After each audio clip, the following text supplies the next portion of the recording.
आज हम सीखेंगे पोषण के बारे में। सजीवों में अनुरक्षण का कार्य निरंतर चलते रहना चाहिए ताकि वे जीवित रह सके। इस कार्य के लिए विभिन्न प्रक्रियाएं या प्रक्रम जैसे पोषण, श्वसन, वहन, उत्सर्जन सामूहिक रूप से कार्य करती है। ऐसे प्रक्रम जो सामूहिक रूप से अनुरक्षण का कार्य करते हैं जैव प्रक्रम यानी लाइफ प्रोसेसेस कहलाते हैं।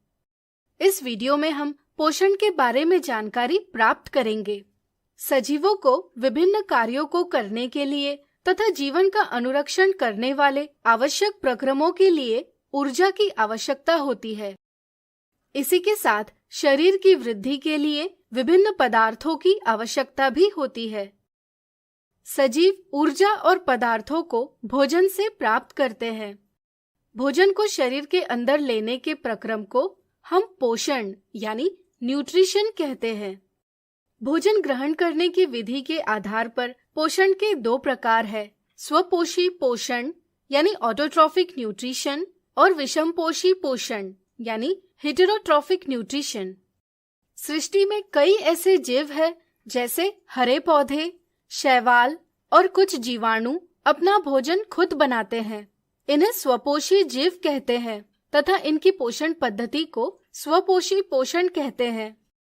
अन्य जीव जैसे मनुष्य, गाय, शेर अपने भोजन के लिए दूसरे जीवों पर निर्भर होते हैं। इन्हें विषमपोषी जीव कहते हैं तथा इनकी पोषण पद्धति विषमपोषी पोषण कहलाती है। वे जटिल पदार्थों को ग्रहण करते हैं तथा इन्हें विभिन्न जैव उत्प्रेरकों एंजाइम की सहायता से सरल पदार्थों में खंडित करते हैं और पोषण प्राप्त करते हैं। चलिए स्वपोषी पोषण को विस्तार से समझें। स्वपोषी पोषण में जीव प्रकाश संश्लेषण यानी फोटोसिंथेसिस के प्रक्रम से अपना भोजन खुद बनाते हैं। वह प्रक्रम जिसमें जीव पर्यावरण से कार्बन डाइऑक्साइड और जल लेते हैं तथा क्लोरोफिल और सूर्य के प्रकाश की सहायता से इन्हें कार्बोहाइड्रेट में परिवर्तित करते हैं, प्रकाश संश्लेषण कहलाता है। कार्बोहाइड्रेट से वे अपनी ऊर्जा की आवश्यकता प्राप्त करते हैं। प्रकाश संश्लेषण की प्रक्रिया को इस रूप में भी दर्शाया जाता है। प्रकाश संश्लेषण के लिए कार्बन डाइऑक्साइड, पानी, क्लोरोफिल और सूर्य का प्रकाश आवश्यक होते हैं। चलिए इसकी विधि समझें। पत्ती की सतह पर सूक्ष्म छिद्र होते हैं जिन्हें हम रंध्र यानी स्टोमेटा कहते हैं। रंध्र गैसों का आदान प्रदान करते हैं। इनकी सहायता से कार्बन डाइऑक्साइड वायु से लिया जाता है तथा ऑक्सीजन वायु में छोड़ा जाता है। इसी तरह पेड़ की जड़ें मिट्टी से पानी प्राप्त करती है तथा इन्हें ऊपर की ओर भेजती है ताकि पानी की आवश्यकता की पूर्ति की जा सके। हरी पत्तियों में क्लोरोप्लास्ट होते हैं जिनमें रंग द्रव्य यानी पिगमेंट क्लोरोफिल होता है। प्रकाश संश्लेषण के दौरान क्लोरोफिल प्रकाश ऊर्जा को अवशोषित यानी एब्जॉर्ब करता है। विभिन्न क्रियाओं से प्रकाश ऊर्जा का रासायनिक ऊर्जा में रूपांतरण होता है। इसी तरह जल अणुओं का हाइड्रोजन और ऑक्सीजन में अपघटन यानी स्प्लिटिंग होता है। प्राप्त हाइड्रोजन की सहायता से कार्बन डाइऑक्साइड का अपचयन यानी रिडक्शन कार्बोहाइड्रेट में होता है तथा ऑक्सीजन को हवा में छोड़ दिया जाता है। कार्बोहाइड्रेट से जीव ऊर्जा प्राप्त करते हैं।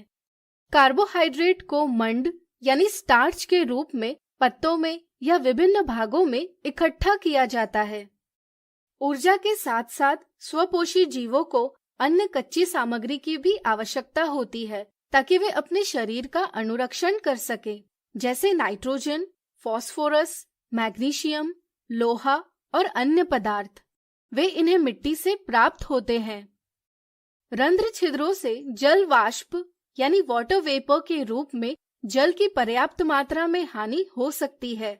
इसे रोकने के लिए रंध्र छिद्रों के आसपास द्वार कोशिकाएं यानी गार्ड सेल्स होती है जो छिद्रों को बंद करने और खोलने का कार्य करती है।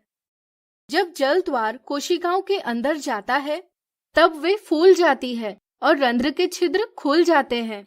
इसी तरह जब जल द्वार कोशिकाओं के बाहर आता है तब वे सिकुड़ जाती है और रंध्र के छिद्र बंद हो जाते हैं। अब चलिए विषमपोषी पोषण को विस्तार से समझें। स्वपोषी जीवों द्वारा बनाए गए भोजन पर ही विषमपोषी जीव निर्भर करते हैं।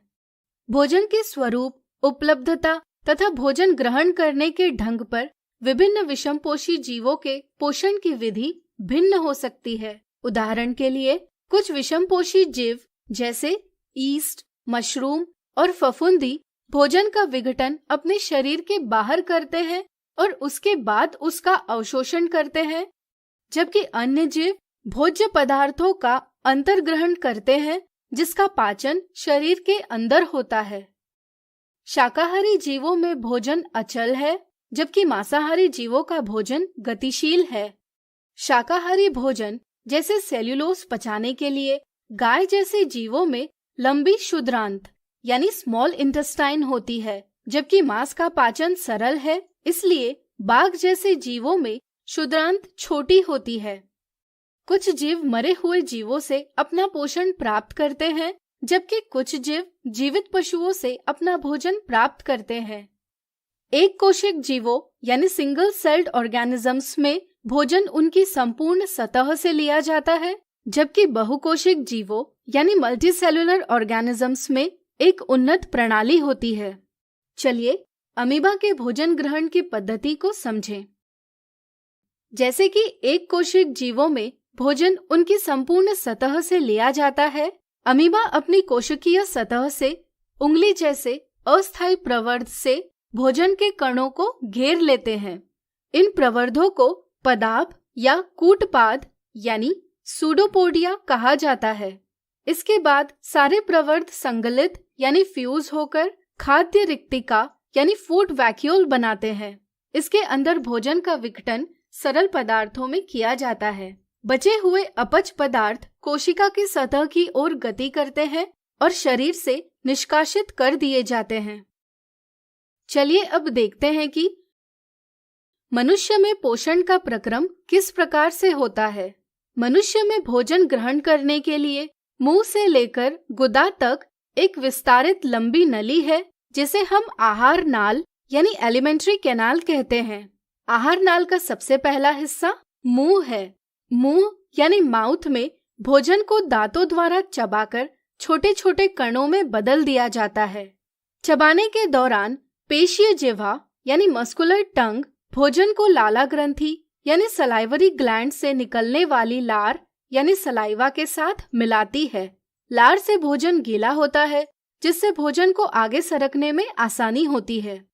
लार में स्थित एंजाइम लार एमिलेज यानी सलाइवरी एमिलेज मंड यानी स्टार्च जटिल अणु को सरल शर्करा यानी शुगर में खंडित करता है। इसके बाद ईसोफेगस भोजन को मुंह से आमाशय यानी स्टमक तक पहुंचाता है। भोजन के आने पर आमाशय फैल जाता है। आमाशय की भित्ति में जठर ग्रंथियां यानी गैस्ट्रिक ग्लैंड्स होती है।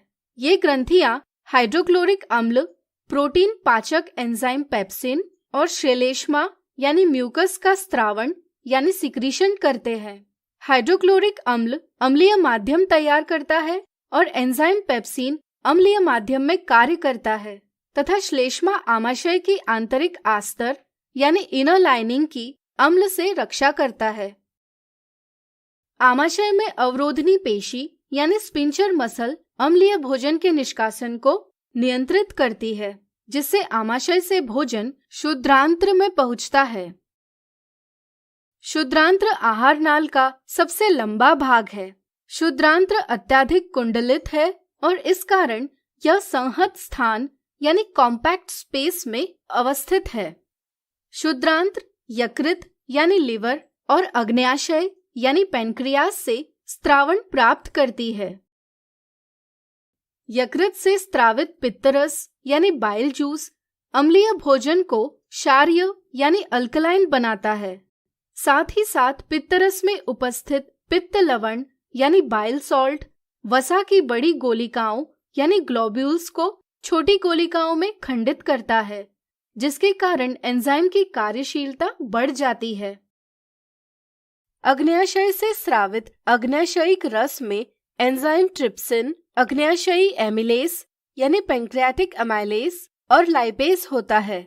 ट्रिप्सिन प्रोटीन का पाचन करता है, अग्न्याशयी एमिलेस जटिल कार्बोहाइड्रेट का पाचन करता है और लाइपेज इमल्सीकृत वसा का पाचन करता है। शुद्रांत्र की भित्ति की ग्रंथि आंत्र रस स्रावित करती है, जिसमें उपस्थित एंजाइम प्रोटीन को अमीनो अम्ल, जटिल कार्बोहाइड्रेट को ग्लूकोज और वसा को वसा अम्ल यानी फैटी एसिड्स और ग्लिसरॉल में परिवर्तित करते हैं। इसलिए शुद्रांत्र प्रोटीन, कार्बोहाइड्रेट और वसा के पूर्ण पाचन का स्थल है। आंत्र की भित्ति पाचित भोजन को अवशोषित करती है। शुद्रांत्र के आंतरिक आस्तर पर उंगली जैसे अनेक प्रवर्ध होते हैं। इन्हें हम दीर्घरोम यानी विली कहते हैं। यह दीर्घरोम अवशोषण का सतही क्षेत्रफल बढ़ाते हैं। दीर्घरोम में रुधिर वाहिकाओं यानी ब्लड वेसल्स की बहुतायत होती है। ये भोजन को अवशोषित कर भोजन को शरीर की प्रत्येक कोशिका तक पहुंचाती है। इसके बाद अपचा भोजन बृहदांत्र यानी लार्ज इंटेस्टाइन में प्रवेश करता है। यहाँ उपस्थित दीर्घरोम अपचे पदार्थ से पानी का अवशोषण करते हैं। वज्रय पदार्थ यानी वेस्ट मटेरियल गूदा यानी एनस द्वारा शरीर के बाहर कर दिया जाता है। गूदा अवरोधनी यानी एनल स्पिंचर वज्र पदार्थ के बहिक्षेपण यानी एग्जिट को नियंत्रित करती है।